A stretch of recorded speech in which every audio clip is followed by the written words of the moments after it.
Update: my girlfriend's conventionally attractive friend did a loyalty test on me. I'm not sure how to continue with our relationship. Original post: I, 25 male, have been dating Becca, 24 female, for 6 months now. Everything was going great until her birthday 2 months ago. Up until then, I'd met a couple of her friends, but just 1 or 2 at a time. This was the first time meeting a lot of her friends, and the first time I'd be hanging out with them all in a big group. We had what I thought was a great night, until that night when I took Becca home. Becca asked me what I thought of her friend Sadie, 23 female. I'd exchanged maybe 2 sentences with Sadie, so I just said that she seemed cool.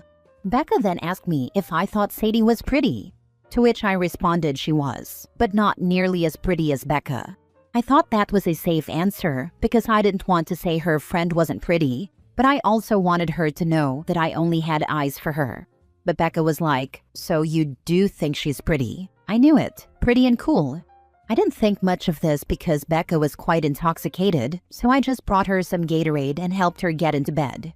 I figured Becca wouldn't remember this interaction the next morning, but she called me and apologized. She explained that Sadie was conventionally attractive and had a history of taking men that Becca wanted, and she didn't want that to happen to me. I assured her that wouldn't happen. I told her the honest truth, which was that with all the new faces I was seeing, I hardly remembered what Sadie looked like. I told her, too, that if Sadie kept going after men she knew Becca wanted, she should consider distancing herself from Sadie.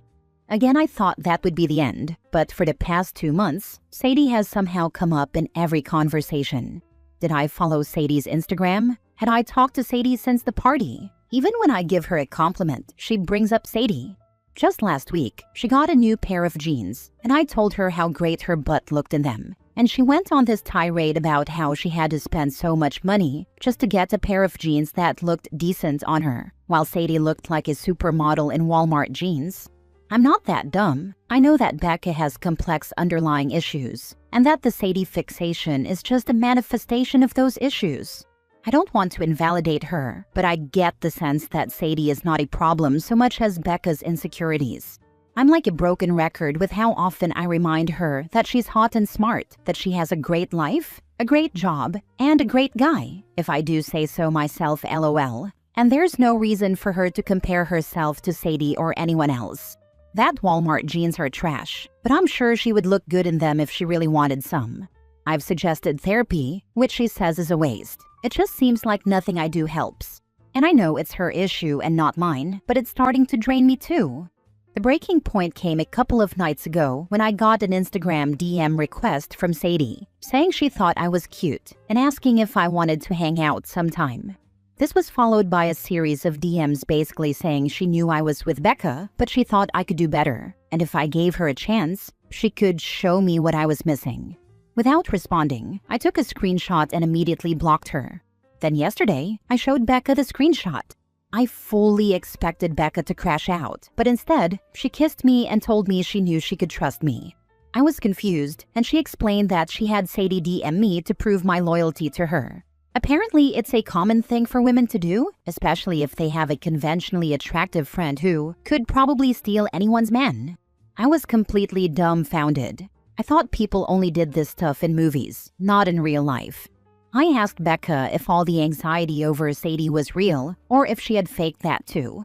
She said it was real, but now that she knows I'm loyal to her, she's not worried anymore. She tried to kiss me again, but I pulled away.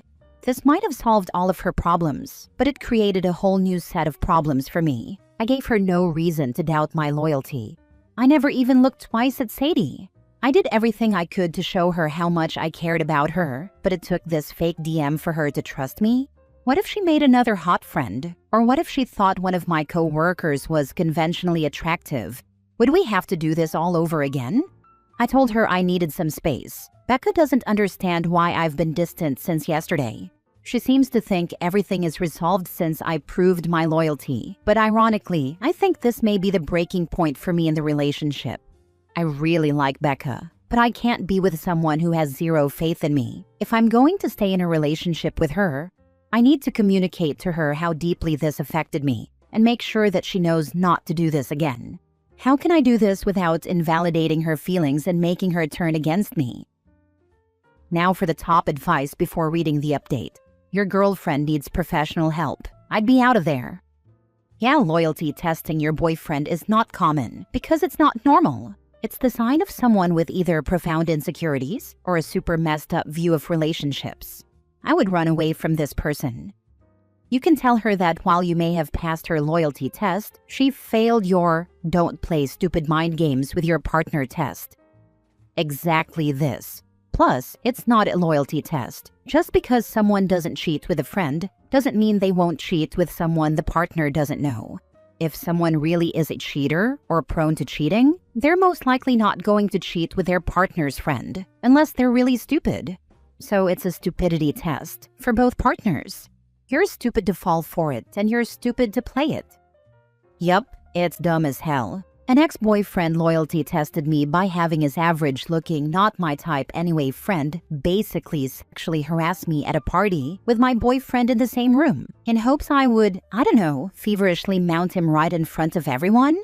Ex-boyfriend was gushingly proud of me for not taking the bait. It was so insulting, not to mention horribly uncomfortable in the first place.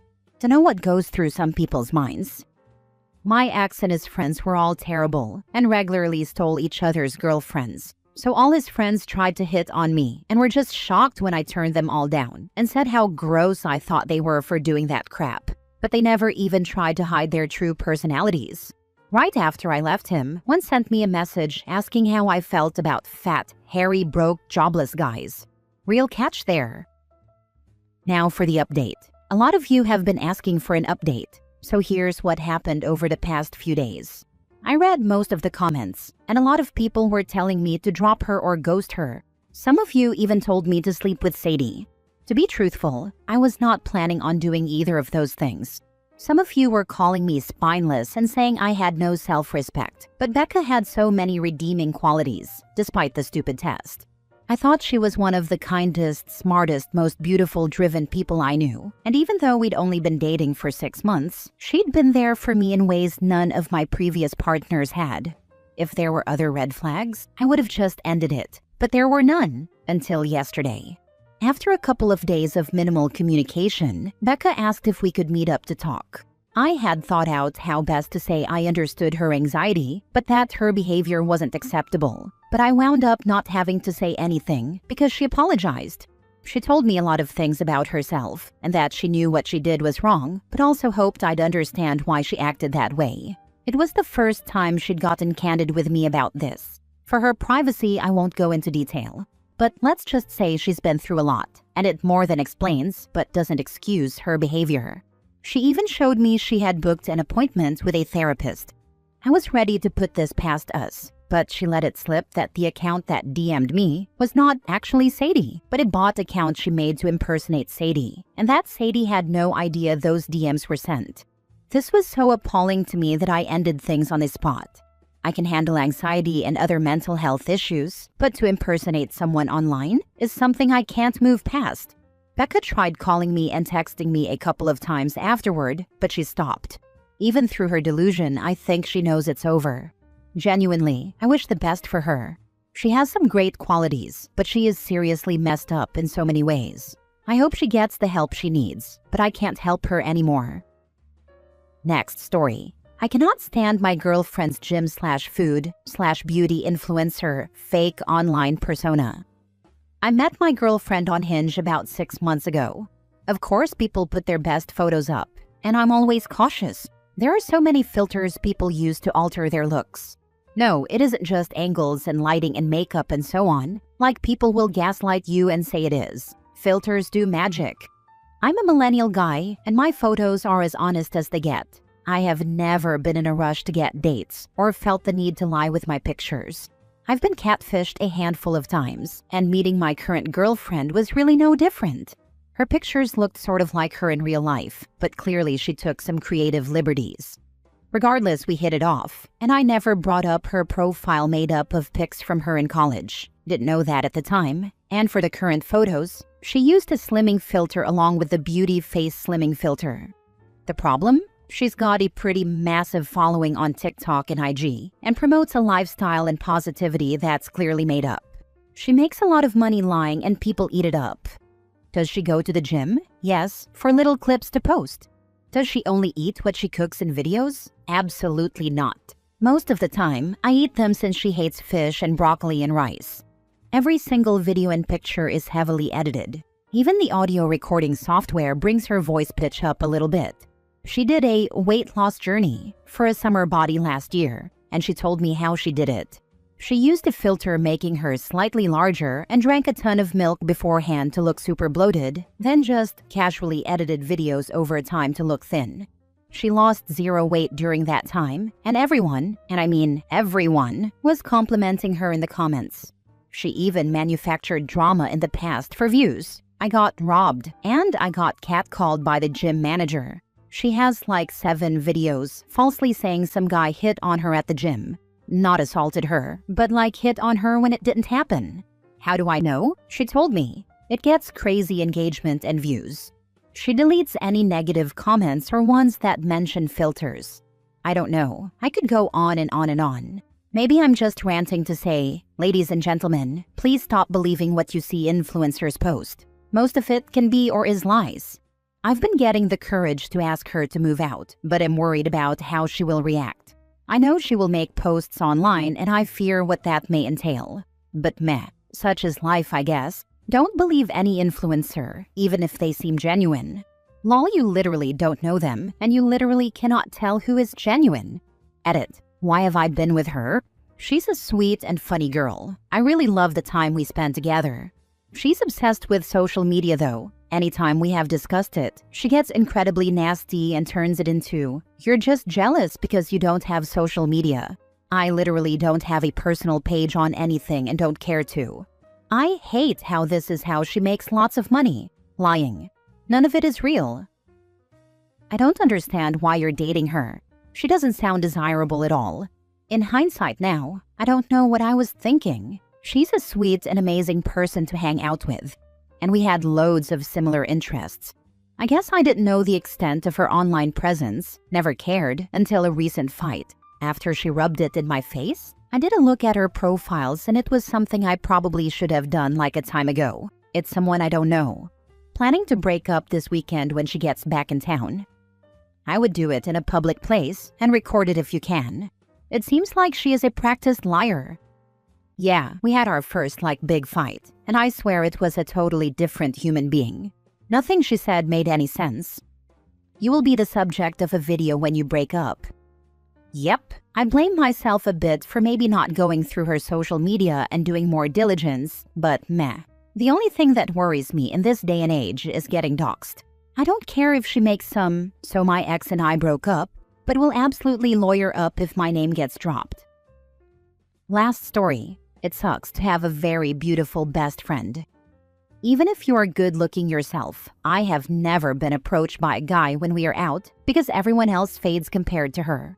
She is my best friend and we do everything together. What hurts more is that when she rejects them, only then do the guys look at me. It kills me inside a little bit every time. About 2 months ago, I met a very cute guy at the bar when I was ordering drinks, and my best friend and the rest were trying to find somewhere to sit. He was so cute and easy to talk to. We hit it off, and he gave me his number because I told him that I was going out with my friends that day. We were celebrating a birthday, and I didn't want to be a douche when we agreed it would be a girls' night. We talked for a week, and he was just brilliant. We had so much in common. He said he thought I was beautiful. We were planning on meeting the next Saturday. Friday, I was out with my girlfriends, and we bumped into him and his group of friends. Then I knew it, from the way he looked at her, that it was over for me. I felt like my heart shattered into pieces, and I was completely broken. He was very pleasant with me, but I knew it. He never promised me anything. We never talked about anything flirty, and we only talked for a week, so I did not hold it against him. My best friend was smitten with him. She forgot everyone around her, and he looked like he had just won $1 million. When we left, I told her that I met him a week before, and she just asked me what I knew about him and how he was. It wasn't even in her mind that I liked him because she liked him. They started dating, and it broke me completely. My friend never needed him. She could have anyone she wanted. He probably knew that too, or things just faded because, according to her, he started pulling away and not showing interest. I did not notice because he was great to hang out with as usual. Everyone in our group liked him for her.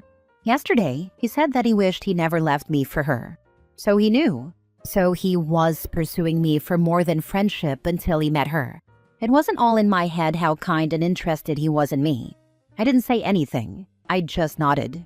Later he texted me, "I regret not asking you out." I texted him back that he, in fact, did ask me out, but he met my friend the day before we were supposed to meet. He said he was so sorry, and I lied and said that I was never interested anyway. I only lied about not being interested before he met my friend, because my heart has always shut down when they chose my friend over me. He said that me not being interested in him was the hardest thing he'd ever felt, because he had feelings for me. I can't describe my disappointment in this man. He was interested in me, and yet he still chose beauty over feelings. I told him that he disappointed me, and that I had higher thoughts about him, but that I am very glad nothing happened between us because he was not the man I thought he was. He said that I was unfair, because much of his feelings for me developed after spending time with me when he hung out with our friends. My best friend was so angry with me too. She called me jealous. I told her that she knew I met him, and that I got along with him before she and he started going out. She told everyone that he left her for me, which isn't true. She ended things with him after I sent her what he sent me, and I rejected him immediately. I hate to be the type of woman who can't be friends with beautiful women, but I think I need a break from my best friend until my heart heals and I find my peace again. I might be wrong, but would it be possible that your friend enjoys feeling more superior than you? I don't believe that she can't feel your attraction towards the guy at all. Yeah, I have a beautiful best friend. She's stunning, honestly, and if we're out together, she's the one being hit on by guys. However, she's a girl's girl. Maybe I'm clouded by OP's retelling, but her friend does not sound like a girl's girl. Maybe she was just hurt, but it's strange to me that she would have no idea that y'all were planning on a date. I'm not saying cut her out, OP, but keep your eyes open. Despite all that happened, a real friend would have asked you if you liked him. She didn't. Either way, you handled him very well. You did great. I agree with stepping back from your best friend because she didn't care that you had a date the next night. She didn't care that you had been talking to him for a week. She only cared about what she wanted. She's saying all this stuff because she was wrong, and he's just checking to see if you are still available, which you are not.